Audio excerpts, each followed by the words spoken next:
Hello students, welcome to Bansal classes online. I am Jaysingh Suryavanshi. Last lecture में student हमने discuss किया था कि पिट्यूटरी ग्लैंड से अगर पिट्यूटरी ग्लैंड से जो बेटा हार्मोन्स रिलीज होते हैं उनका अगर कम सीक्रेशन होता है तो कौन सी डिजीज़ होती है, और अगर ओवर सीक्रेशन होता है, अगर एक्सेसिव सीक्रेशन होता है तो कौन सी डिजीज़ होती है। हम डिस्कस कर लिया था बेटा, जाइजेंटिज्म डिस्कस कर लिया था हमने, डार्फिज्म डिस्कस कर लिया था और एक्रोमेगेली डिजीज़ को हम डिस्कस कर लिया था। इसके बाद में हमने नेक्स्ट जो ग्लैंड पढ़ी थी वो थी बेटा पीनियल ग्लैंड, और पीनियल ग्लैंड भी हमने देखा था डायेंसेफेलॉन के रूप में प्रेजेंट होती है। ठीक है, तो ये रूप में प्रेजेंट होती है डायेंसेफेलॉन के, साथ ही साथ में पीनियल ग्लैंड दो हार्मोन रिलीज करती है। दोनों ही हार्मोन के रोल और उनके बारे में थोड़ा सा इंफॉर्मेशन हमने ले ली थी। दो हार्मोन रिलीज होते हैं पीनियल ग्लैंड के थ्रू, जो कि है सीरोटोनिन और मेलेटोनिन। ठीक है, दोनों के फंक्शंस हमने पढ़ लिए थे। इसके बाद में हम डिस्कस किया था कि थायराइड ग्लैंड क्या होती है। थायराइड ग्लैंड एच शेप की ग्लैंड होती है और कहाँ लोकेटेड होती है, तो हम ये सब लिख चुके थे। कैसी होती है ओरिजिन में, तो ये भी हम लिख चुके थे। इसके बाद में आज की क्लास में हम आगे का पार्ट डिस्कस करेंगे बेटा डिसऑर्डर, फिजियोलॉजिकल डिसऑर्डर कौन से हैं जो कि थायराइड ग्लैंड के ओवर सीक्रेशन या फिर जो है लेस सीक्रेशन की वजह से होते हैं। तो फिजियोलॉजिकल डिसऑर्डर में हम देखेंगे बेटा हाइपरथायरॉयडिज्म और हाइपोथायरॉयडिज्म। सबसे पहले डिस्कस करते हैं बेटा हम हाइपोथायरॉयडिज्म। सबसे पहले डिस्कस करते हैं बेटा हम फिजियोलॉजिकल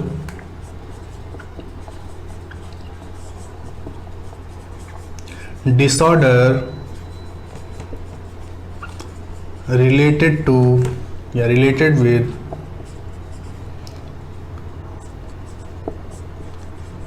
थायराइड ग्लैंड।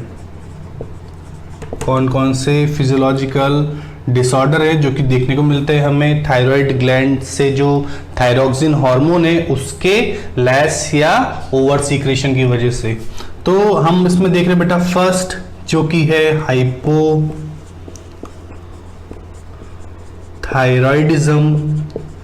हाइपोथायरॉयडिज्म कैसे होता है बेटा, इसको बोलते हैं आयोडीन डेफिशिएंसी गॉइटर। ठीक है, इसको क्या बोलते हैं, iodine deficiency goitre. Clear.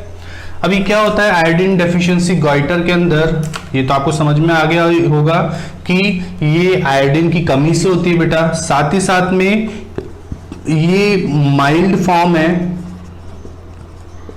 Mild form of goitre है बेटा। ठीक है, गॉइटर की सबसे लेस टाइप की फॉर्म है ये। इसमें क्या होता है, लॉस ऑफ एपेटाइट, भूख कम लगती है बेटा। ठीक है, वेट लॉस, ठीक है, body weakness. Clear. Normal eyeball, ठीक है,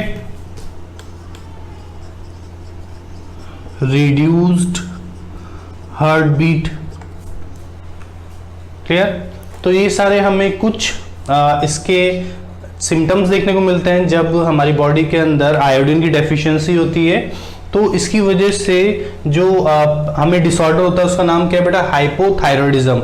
और जो डिजीज है, कौन कौन सी डिजीज होती हैं, अलग अलग टाइप की डिजीज होती हैं जो कि हम अभी डिस्कस करेंगे। तो बेटा हाइपोथायरॉयडिज्म क्या कंडीशन है, क्या फिनोमिना है। हाइपोथायरॉयडिज्म का मतलब है कि अगर थायराइड ग्लैंड के थ्रू थायरॉक्सिन हार्मोन जो है बेटा, है ना, जो कि आयोडीनेटेड हार्मोन है, उसका अगर लेवल हमारी बॉडी के अंदर कम होता है तो इसे बोलते हैं हम हाइपोथायरॉयडिज्म। हाइपोथायरॉयडिज्म एक माइल्ड फॉर्म है गॉइटर की। गॉइटर क्या होता है बेटा, जब हमारी थायराइड ग्लैंड एनलार्ज हो जाती है, स्वेल हो जाती है, तो उसी को बोलते हैं हम गॉइटर। लेकिन ये जो हाइपोथायरॉयडिज्म है ये माइल्ड फॉर्म है, जल्दी ट्रीट हो सकती है अगर हम आयोडीनेटेड डाइट लें। ठीक है, तो माइल्ड फॉर्म है ये। साथ ही साथ लॉस ऑफ एपेटाइट, ठीक है, इसमें भूख जो होती है वो कम हो जाती है।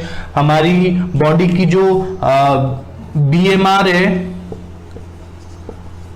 ठीक है, जो हमारी बॉडी की बीएमआर रेट है, बीएमआर रेट वो भी क्या हो जाती है, कम हो जाती है। साथ ही साथ में वेट लॉस हो जाता है बेटा, वेट कम होना स्टार्ट हो जाता है, बॉडी वीकनेस हो जाती है वेट लॉस की वजह से।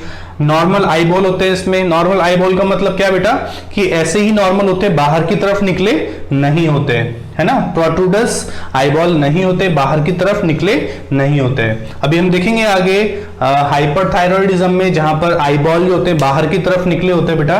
रिड्यूस्ड हार्ट बीट, यहाँ पे हार्ट बीट जो होती है वो भी क्या होती है, रिड्यूस्ड होती है, नॉर्मल नहीं होती है। ठीक है, जितनी हमारी नॉर्मल हार्ट बीट होती है उतनी ये नहीं होती है। तो ये सारे कुछ सिम्टम्स देखने को मिलते हैं जब हाइपोथायरॉयडिज्म जैसा कंडीशन होती है, जब आयोडीन की डेफिशिएंसी होती है। तो ये समझ में आ गया होगा आपको बेटा कि आयोडीन की कमी से ये गॉइटर होता है, और ये लेस डेवलप्ड फॉर्म है गॉइटर की, माइल्ड फॉर्म है। ठीक है, तो इन सिम्टम्स को आप नोट डाउन कर लीजिए, फिर हम आगे बढ़ते हैं डिजीज की तरफ।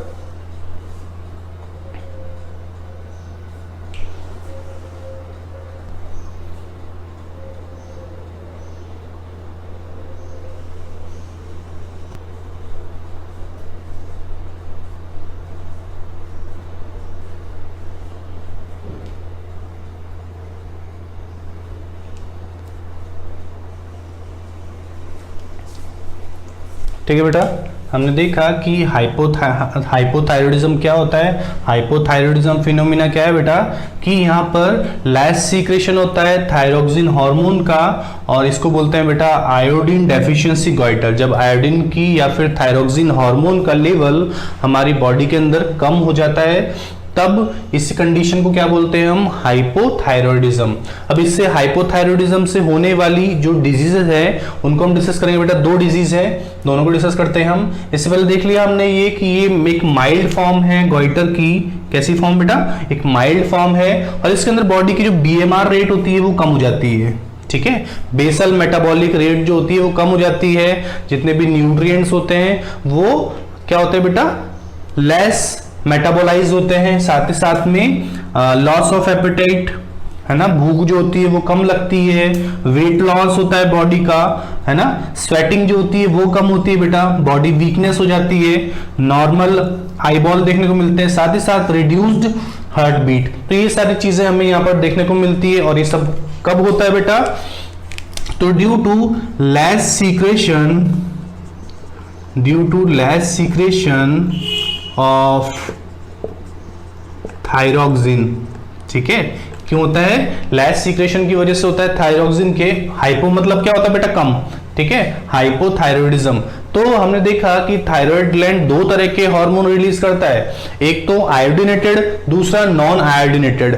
आयोडीनेटेड कौन सा है बेटा, जो कि हमने डिस्कस किया है T3 और T4।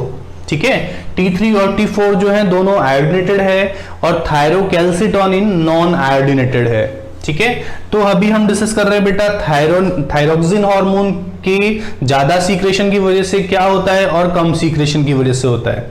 ज्यादा सीक्रेशन के लिए टर्म यूज करते हैं बेटा हम हाइपर सीक्रेशन। ठीक है, तो क्या बोल सकते हैं हम, हाइपर थायरॉयडिज्म। यहां पर हम हाइपोथायरॉयडिज्म बोल रहे हैं, मतलब बेटा हाइपो का मतलब क्या होता है, less secretion of thyroid hormone. ठीक है, less secretion of thyroid hormone. और अभी हम किस हार्मोन के बारे में बात कर रहे हैं, तो थायरोक्सिन हार्मोन के बारे में। तो इसीलिए थायरोक्सिन हार्मोन का जब लेवल कम होता है तो उस कंडीशन को बोलते हैं हम हाइपोथायरॉयडिज्म। अब हम देखेंगे हाइपोथायरॉयडिज्म की वजह से कौन कौन सी डिजीज होती हैं। तो आगे डिस्कस करते हैं बेटा हम कौन कौन सी डिजीज होती हैं। ये लिख लिया होगा आपने।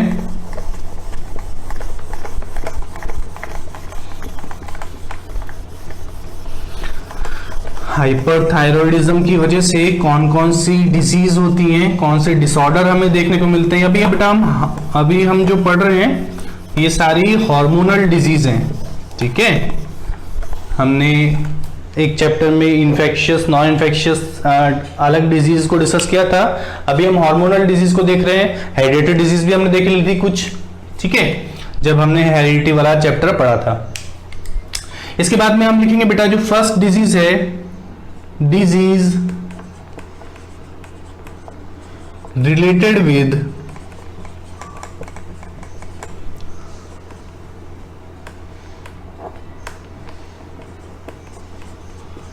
हाइपोथायरॉयडिज्म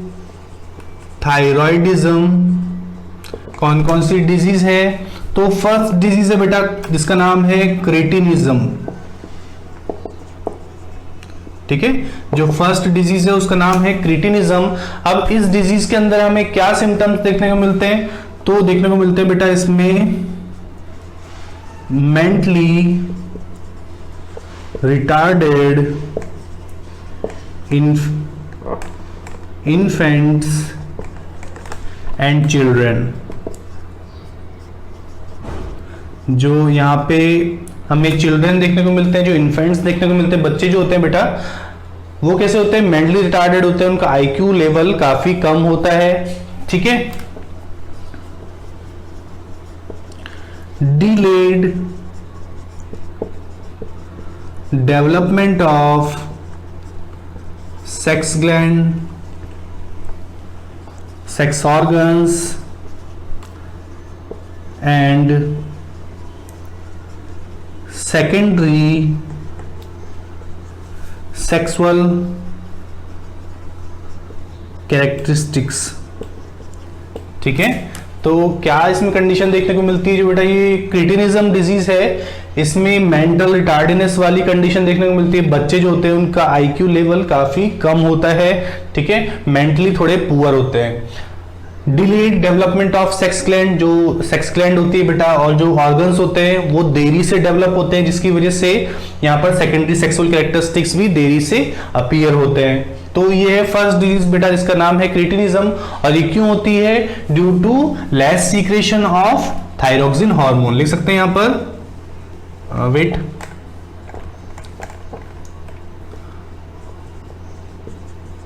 caused due to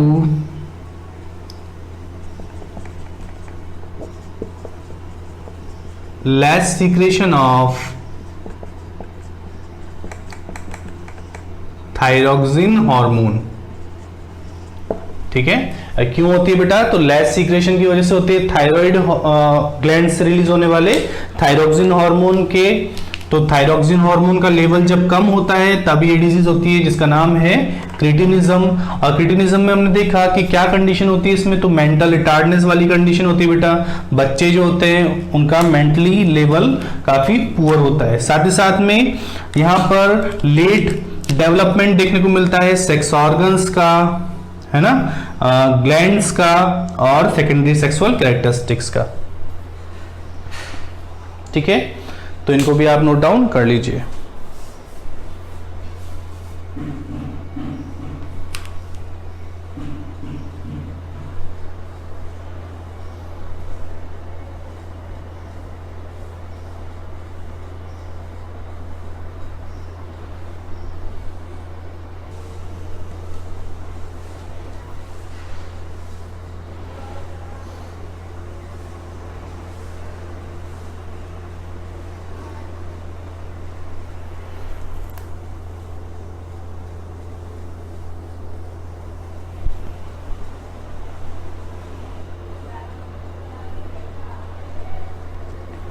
ठीक है बेटा, आगे डिस्कस करते हैं हम सेकंड जो डिजीज है जो कि हाइपोथायरॉयडिज्म की वजह से होती है।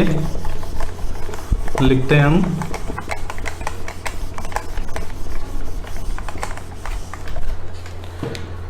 सेकंड डिजीज है बेटा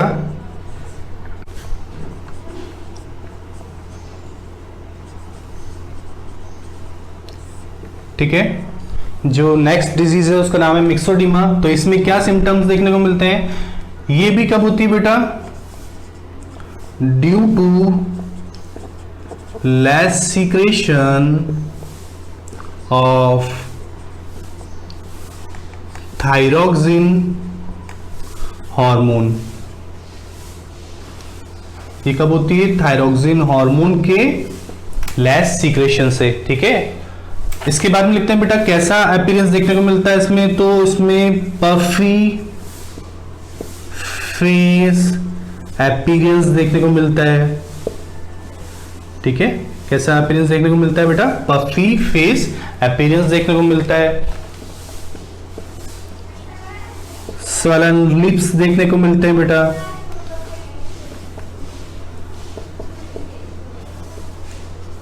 थिकन नोज देखने को मिलती है, और साथ ही साथ में रिटार्डेड सेक्सुअल पावर। तो बेटा नेक्स्ट डिजीज है मिक्सडीमा, और ये क्यों होती है? तो due to less secretion of thyroxine hormone. Thyroxine hormone का जब लेस सीक्रेशन होता है उसकी वजह से कौन सी डिजीज होती है बेटा? मिक्सडीमा। ठीक है, इसमें पफी फेस अपीयरेंस देखने को मिलता है बेटा। जो हमारी स्किन होती है उसकी सबक्यूटेनियस लेयर जो होती है उसके अंदर ज्यादा से ज्यादा अमाउंट में थिकनिंग होने लग जाती है, जिसकी वजह से जो बॉडी के बहुत सारे पार्ट्स हैं, फेस वाला पार्ट जो है बेटा वो पफी दिखता है। ठीक है, सॉलन लिप्स दिखते हैं, और साथ ही साथ जो नोज होती है, ये नोज भी कैसी होती है? थिक नोज होती है। ठीक है, और जो बेटा ऐसे जितने भी पेशेंट होते हैं, है ना, जो भी मिक्सोडीमा होते हैं, मिक्सोडीमा के जितने पेशेंट हैं उनकी सेक्सुअल पावर रिटार्डेड होती है, इतनी ज्यादा नहीं होती है, इतनी ज्यादा डेवलप तरह की नहीं होती है। तो ये डिजीज भी डिस्कस कर ली हमने, जिसका नाम है मिक्सोडीमा। इसके बाद में हम डिस्कस करते हैं बेटा गॉइटर। गॉइटर के टाइप क्या क्या हैं? ठीक है,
ठीक है बेटा, इसको रफ कर रहा हूं मैं।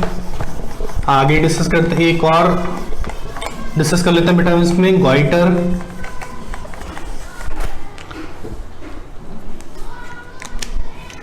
थर्ड डिस्कस कर लेते हैं बेटा इसमें हम गॉइटर। ठीक है, तो ये इसमें भी गॉइटर जो होते हैं बेटा वो दो तरह के होते हैं। एक होता है बेटा इसमें सिंपल गॉइटर, सिंपल गॉइटर। ठीक है, सिंपल गॉइटर कब होता है बेटा? Due to deficiency of iodine in diet. ठीक है, ये कब होती है बेटा? जब आपकी डाइट में आयोडीन की डेफिशिएंसी हो। ठीक है, तो डाइटरी आयोडीन की डेफिशिएंसी से ये डिजीज होती है। इसके बाद में जो सेकंड है बेटा उसका नाम है एंडेमिक गॉइटर। एंडेमिक गॉइटर क्या होता है बेटा? एंडेमिक, एंडेमिक का मतलब होता है बेटा जो कि एक पर्टिकुलर रीजन में देखने को मिले। तो एंडेमिक गॉइटर के पेशेंट हमें कहां ज्यादा देखने को मिलते हैं? कहां ज्यादा होता है गॉइटर? तो हिली एरियाज में होता है। ठीक है, occurs in hilly areas where soil and groundwater are deficient. ठीक है, occurs in hilly areas where soil and groundwater are deficient in iodine. कहाँ होता है बेटा? जहां पे हिली एरियाज होते हैं वहां पर ये एंडेमिक गॉइटर देखने को मिलता है बेटा। क्यों?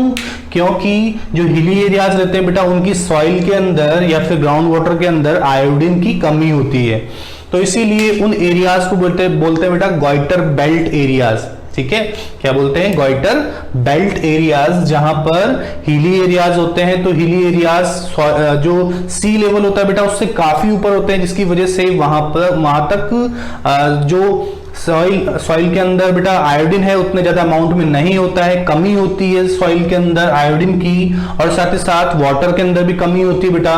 उसी वाटर को प्लांट एब्जॉर्ब करते हैं, तो प्लांट के जितने भी प्रोडक्ट्स होते हैं बेटा, प्लांट के जितने भी हमें प्रोडक्ट मिलते हैं जैसे फ्रूट वेजिटेबल्स, तो उनके अंदर भी आयोडीन की काफी ज्यादा कमी होती है। तो इसी वजह से उनको बोलते हैं गॉइटर बेल्ट एरियाज, और एंडेमिक गॉइटर भी उन्हीं जगह पर देखने को मिलता है। ठीक है, सिंपल गॉइटर क्या होता है बेटा, जब हम खाने के अंदर आयोडीन सफिशिएंट अमाउंट में नहीं खा रहे हैं, आयोडीनेटेड साल्ट का यूज नहीं कर रहे हैं, है ना, हम ऐसी वेजिटेबल्स नहीं खा रहे हैं, ऐसे फ्रूट्स नहीं खा रहे हैं बेटा जिसके अंदर आयोडीन का अमाउंट हो, तो जिसकी वजह से ये डिजीज होती है, इसका नाम है सिंपल गॉइटर। ठीक है, साथ ही साथ में हम यहाँ पर ऊपर ही ट्रीटमेंट लिख देते हैं बेटा, ट्रीटमेंट क्या है इसका। ठीक है, इसको भी आप नोट डाउन कर लेना। तो लिख लेते हैं इसमें जैसे iodinated tablets, use of iodinated tablets and consumption of iodine in diet.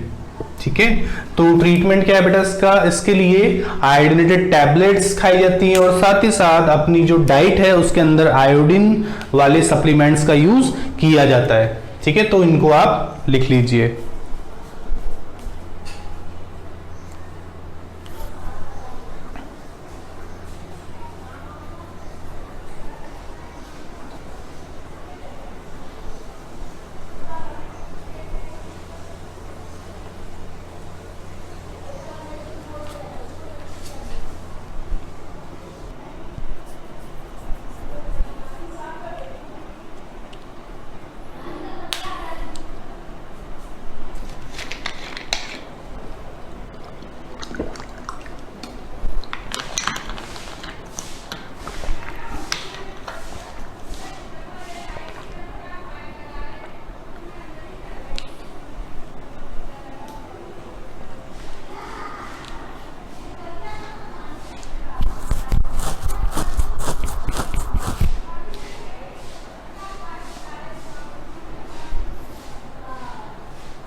ठीक है बेटा, यहाँ तक हमने देख लिया कि सिंपल गॉइटर क्या होता है और साथ ही साथ एंडेमिक गॉइटर क्या होता है। हमने देखा कि सिंपल गॉइटर आयोडीन की हमारे डाइट में, जो हम डाइट ले रहे हैं बेटा उसके अंदर आयोडीन की जब कमी होती है तो उसकी वजह से जो गॉइटर होता है बेटा उसको बोलते हैं सिंपल गॉइटर। दूसरा एंडेमिक गॉइटर, एंडेमिक का मतलब क्या होता है बेटा, जो कि पर्टिकुलर रीजन में देखने को मिलता है गॉइटर, उसे बोलते हैं हम एंडेमिक गॉइटर। तो एंडेमिक गॉइटर या फिर जो है गॉइटर बेल्ट एरियाज कौन से होते हैं बेटा, जो कि हिली एरियाज होते हैं। अब हिली एरियाज में ये क्यों होता है बेटा, क्योंकि हिली एरियाज सी लेवल से काफी ऊपर होते हैं, तो वहां तक जो है सॉइल के अंदर जो है साल्ट नहीं पहुंच पाता बेटा, इसीलिए वहां पर जो सॉइल होती है, जो ग्राउंड वाटर होता है उसके अंदर जो है आयोडीन की काफी कमी होती है।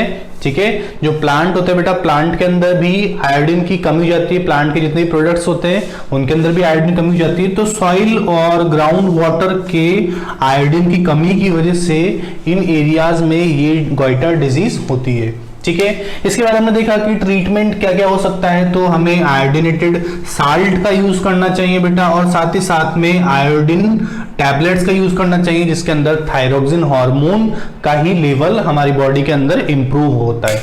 ठीक है, जिसकी वजह से हमारी बॉडी के अंदर थायरोक्सिन हार्मोन का लेवल इंप्रूव होता है, बढ़ता है, क्योंकि ये सब क्यों हो रही है बेटा, कमी की वजह से हो रही है।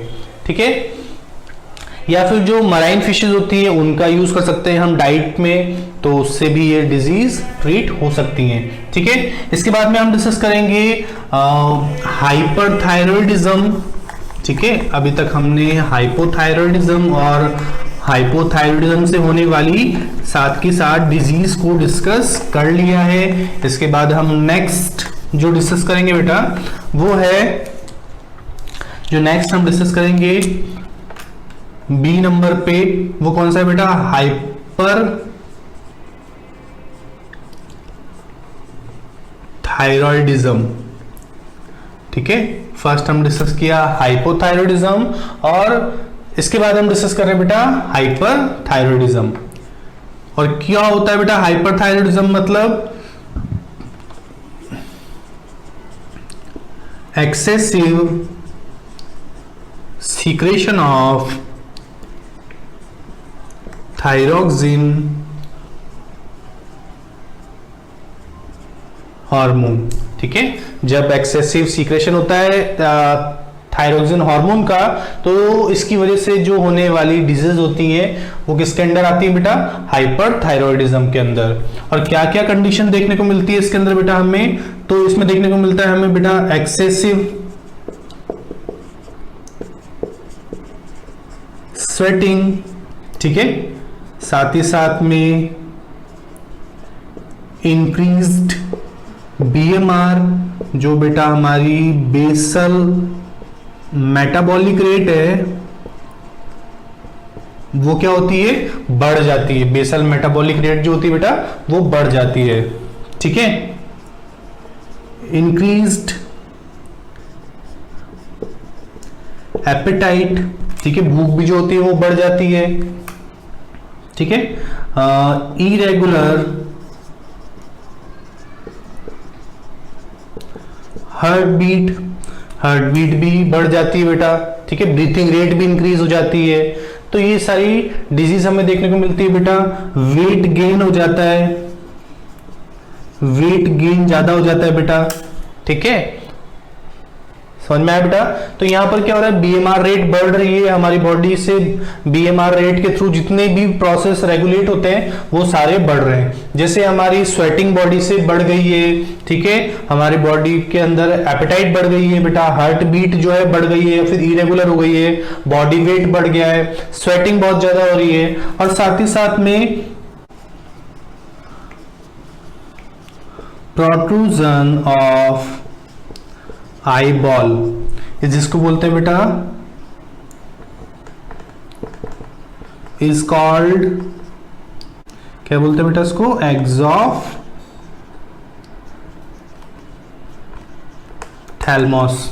ठीक है, क्या बोलते हैं? एक्सॉफ्थैल्मोस। तो इससे जो रिलेटेड डिजीज है बेटा हाइपरथायरॉयडिज्म से, वो कौन कौन सी है? तो हमने देख लिया कि क्या क्या होता है इसके अंदर। इसमें एक्सेसिव सीक्रेशन होता है बेटा थायरोक्सिन हार्मोन का, साथ ही साथ में एक्सेसिव स्वेटिंग देखने को मिलती है। बॉडी की जो बीएमआर रेट होती है वो काफी ज्यादा बढ़ जाती है। बेसल मेटाबॉलिक रेट जो होती है, जितने भी न्यूट्रिएंट है वो जल्दी मेटाबोलाइज होते हैं। साथ ही साथ में increased appetite, increased heart beat जो होती है इरेगुलर हो जाती है या फिर बहुत ज्यादा बढ़ जाती है। ठीक है, वेट गेन हो जाता है, और साथ ही साथ में प्रोट्रूजन ऑफ आई बॉल देखने को मिलता है। आई बॉल जो होते हैं बाहर की तरफ देखने को मिलते हैं, ठीक है, बाहर की तरफ निकले होते हैं, और इसी कंडीशन को बोलते हैं हम एक्सॉफ्थैल्मोस। ठीक है, इसीलिए इस डिजीज का नाम बेटा एक्सॉफ्थैल्मिक गॉइटर या फिर ग्रेव डिजीज। ठीक है, लिख देता हूं यहां पर। इससे जो रिलेटेड डिजीज हैं इनका नाम क्या है बेटा? इसको बोलते हैं एक्सॉफ्थैल्मिक गॉइटर या फिर ग्रेव डिजीज।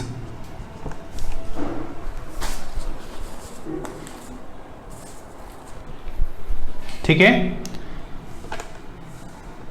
ठीक है बेटा, तो इसी बोलते हैं हम एक्सॉफ्थैल्मिक गॉइटर या फिर ग्रेव डिजीज। ये टॉक्सिक गॉइटर होता है बेटा, जो अभी हमने इससे पहले वाली फॉर्म जो देखी थी हाइपोथायरॉयडिज्म से जो गॉइटर हो रहा था बेटा, वो कैसा था? माइल्ड कंडीशन थी गॉइटर की। ये जो कंडीशन है गॉइटर की कैसी है? Toxic condition. ठीक है, तो इसलिए इसको टॉक्सिक गॉइटर भी बोलते हैं, जो कि हाइपरथायरॉयडिज्म की वजह से होती है। थायरोक्सिन हार्मोन का लेवल जब ब्लड के अंदर इंक्रीज हो जाता है तो इसकी वजह से बीएमआर रेट भी इंक्रीज हो जाती है, बेसल मेटाबॉलिक रेट भी इंक्रीज हो जाती है। अब बेसल मेटाबॉलिक रेट इंक्रीज होगी तो क्या होगा? बॉडी के जितने भी प्रोसेस हैं जो कि बेसल मेटाबॉलिक रेट से जुड़े हुए हैं वो सारे भी क्या हो जाएंगे? इंक्रीज हो जाएंगे। जैसे हमारी हार्ट बीट बढ़ जाएगी, स्वेटिंग बढ़ जाएगी बेटा, ब्रीथिंग रेट इंक्रीज हो जाएगी, भूख ज्यादा लगेगी हमें, ठीक है, वेट गेन ज्यादा होगा, और साथ ही साथ में हमारा जो आई बॉल है वो बाहर की तरफ देखने को मिलता है। इसी कंडीशन को बोलते हैं एक्सॉफ्थैल्मोस। ठीक है, तो इसीलिए इस डिजीज का नाम क्या है, एक्सोप्थेल्मिक गॉइटर या फिर ग्रेव डिजीज या फिर टॉक्सिक गॉइटर। ठीक है बेटा, तो ये सारे पॉइंट्स हमने डिस्कस कर लिए, नोट डाउन कर लीजिए इसको।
ठीक है, इसके बाद में हम डिस्कस करते हैं बेटा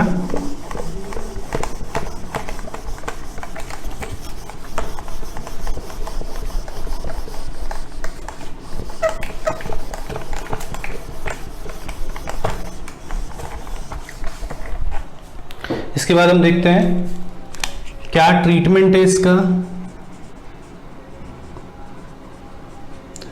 तो हमें पता है बेटा कि जो हाइपरथायरॉयडिज्म में या जो ग्रेव डिजीज है इनमें क्या होता है कि जो थायराइड ग्लैंड है उनका इन्फ्लेमेशन हो जाता है बेटा, है ना, वो एनलार्ज हो जाती है। तो जितना भी एनलार्ज पार्ट है या फिर जो इन्फ्लेम्ड थायराइड ग्लैंड है उसको सर्जिकली रिमूवल कर दिया जाता है। तो लिख सकते हैं हम surgically removal of inflamed part of thyroid gland, जो थायराइड ग्लैंड है उसको सर्जिकली रिमूव कर दिया जाता है। इसके बाद में बेटा हम अनदर जो है इसका हार्मोन देखते हैं। तो another hormone is thyro calcitonin. हमने लिखा था लास्ट क्लास में थायरोकैल्सिटोनिन भी एक हार्मोन है, एक आयोडीनेटेड हार्मोन है बेटा जिसको बोलते हैं हम थायरोक्सिन, और दूसरा है थायरोकैल्सिटोनिन। तो थायरोकैल्सिटोनिन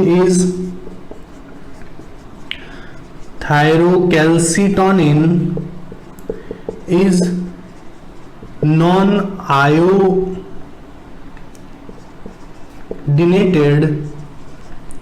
हार्मोन। ठीक है, which checks the concentration of calcium ion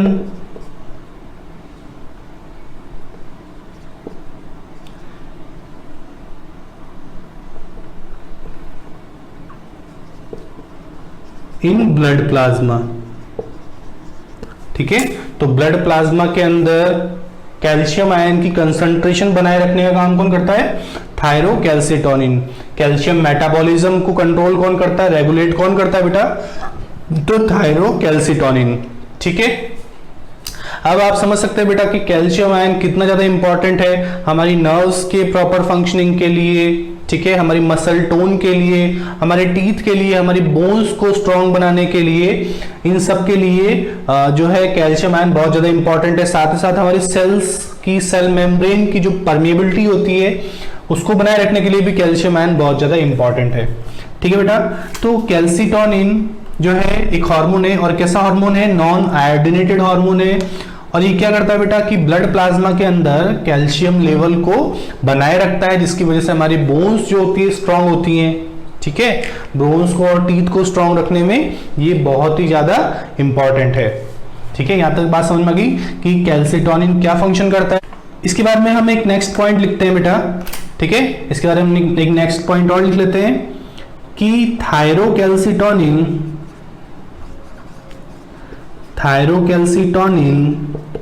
is antagonistic to parathormone secreted by parathyroid gland। ठीक है, तो थायरोकैल्सिटोनिन, कई बार क्वेश्चन आता है बेटा थायरोकैल्सिटोनिन कौन से हार्मोन के एंटागोनिस्टिक है। ठीक है, इसका अपोजिट फंक्शन है बेटा। एंटागोनिस्टिक का मतलब होता है अपोजिट। ठीक है, तो थायरोकैल्सिटोनिन और पैराथायरॉइड हार्मोन से रिलीज होने, पैराथायरॉइड ग्लैंड से रिलीज होने वाला जो बेटा पैराथार्मोन है। ठीक है, थायरोकैल्सिटोनिन और पैराथायरॉइड ग्लैंड के थ्रू रिलीज होने वाला पैराथार्मोन ये एक दूसरे के एंटागोनिस्टिक है। तो जैसे थायरोकैल्सिटोनिन जो फंक्शन करता है उसका अपोजिट फंक्शन कौन करता है, पैराथार्मोन। ठीक है, तो एंटागोनिस्टिक का मतलब समझ में आया बेटा कि दोनों के अपोजिट फंक्शन है। और पैराथार्मोन हार्मोन कौन रिलीज करता है, तो पैराथायरॉइड ग्लैंड। ठीक है, तो हमने देखा कि सबसे पहले तो कि हाइपर थायरॉइडिज्म अगर है तो थायरॉइड ग्लैंड क्या हो जाती है, एनलार्ज हो जाती है 2-3 टाइम्स। ठीक है, जितनी होती है नॉर्मल कंडीशन में उसकी 2-3 टाइम्स ज्यादा एनलार्ज हो जाती है ना, इन्फ्लेम्ड हो जाती है ना, स्वेल हो जाती है। तो जितना भी इन्फ्लेम्ड पार्ट है बेटा उसको सर्जिकली रिमूव कर दिया जाता है।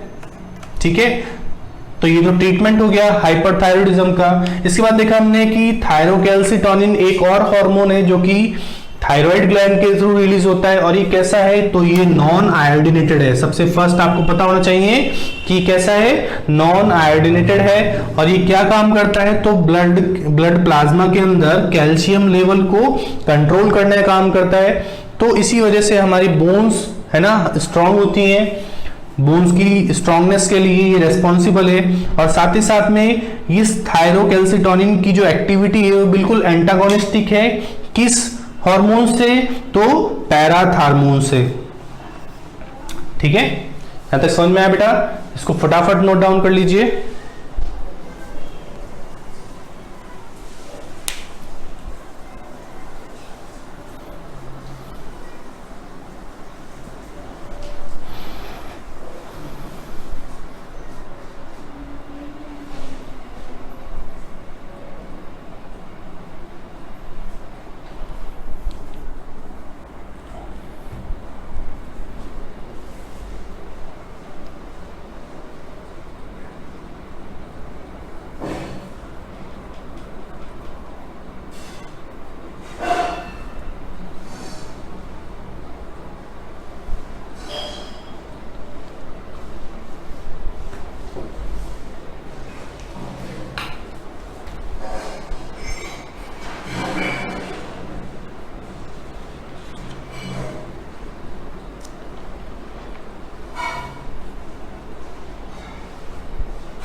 ठीक है बेटा। इसके बाद हम लिख लेते हैं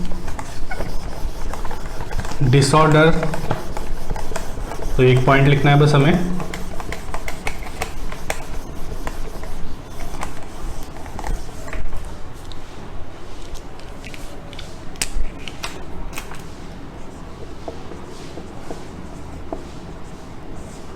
ठीक है,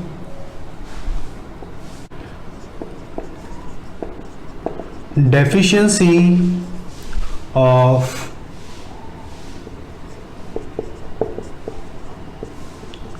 thyrocalcitonin results in osteoporosis और लॉस ऑफ बोन डेंसिटी। ठीक है, तो बेटा ये जो थायरोकैल्सिटोनिन है, ये अभी हमने डिस्कस किया बेटा कि थायरोकैल्सिटोनिन जो है बहुत ही ज़्यादा इंपॉर्टेंट है हमारी बोन्स की स्ट्रांगनेस के लिए। और अगर इस थायरोकैल्सिटोनिन या फिर सिंपली बोल सकते हैं हम बेटा कैल्सिटोनिन, कई बार शॉर्ट में लिखा होता है इसकी जगह TCT, ठीक है, कई बार शॉर्ट में लिखा होता है TCT, तो आपको समझ लेना है थायरोकैल्सिटोनिन के बारे में बात कर रहा है। तो थायरोकैल्सिटोनिन की अगर बॉडी के अंदर लेवल कम होगा तो उसकी वजह से जो डिजीज होती है इसका नाम है ओस्टियोपोरोसिस। अब ओस्टियोपोरोसिस डिजीज का मतलब क्या है बेटा, यहाँ पे ओस्टियो टर्म जो है, ओस्टियो टर्म किसको रिप्रेजेंट करती है, तो बोन्स को, और पोरस मतलब क्या है बेटा, होल्स। तो बोन्स में छोटे छोटे होल्स बन जाते हैं जिसकी वजह से जो बोन्स होती है वो फ्रेजाइल हो जाती है, ब्रेकेबल हो जाती है बेटा, और साथ ही साथ बोन की जो डेंसिटी होती है वो कम होना स्टार्ट हो जाती है।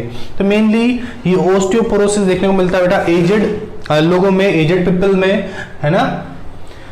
तो आज की क्लास में हमने बेटा देखा है कि थायराइड ग्लैंड के थ्रू थायराइड दो तरह के हार्मोन रिलीज होते हैं। फर्स्ट है थायरोक्सिन हार्मोन जो कि आयोडीनेटेड हार्मोन है, और दूसरा है थायरोकैल्सिटोनिन जो कि नॉन आयोडीनेटेड हार्मोन है। थायरोकैल्सिटोनिन जो है उसकी कमी से कौन सी डिजीज होती है, तो ओस्टियोपोरोसिस या बोन डेंसिटी जो होती है कम हो जाती है। साथ ही साथ हमने देखा कि थायरोक्सिन हार्मोन जो कि T3 T4 है, हमने देखा था टेट्रा आयोडोथायरोनिन और ट्राई आयोडोथायरोनिन, ये दोनों मिलके एक एक्टिविटी करते हैं बेटा। तो अगर इनका लेवल ज्यादा होता है थायरोक्सिन हार्मोन का, तो उसकी वजह से जो फिनोमिना है उसको बोलते हैं, उस कंडीशन को बोलते हैं बेटा हम, कम होने की वजह से हाइपोथायरॉयडिज्म, और अगर ज्यादा होता है तो हाइपरथायरॉयडिज्म। हाइपरथायरॉयडिज्म और हाइपोथायरॉयडिज्म से रिलेटेड जितनी भी डिजीज है हमने उन डिजीज को डिस्कस किया है बेटा। जैसे हमने मिक्सोडीमा को डिस्कस किया, हमने क्रेटिनिज्म को डिस्कस किया, हमने ग्वाइटर के दोनों टाइप डिस्कस किए बेटा। ठीक है, ग्वाइटर बेल्ट एरियाज क्या होता है ये डिस्कस किया हमने, है ना। हमने ग्रेव डिजीज को देखा, एक्सॉप्थेल्मिक ग्वाइटर को हम डिस्कस किया। वेट,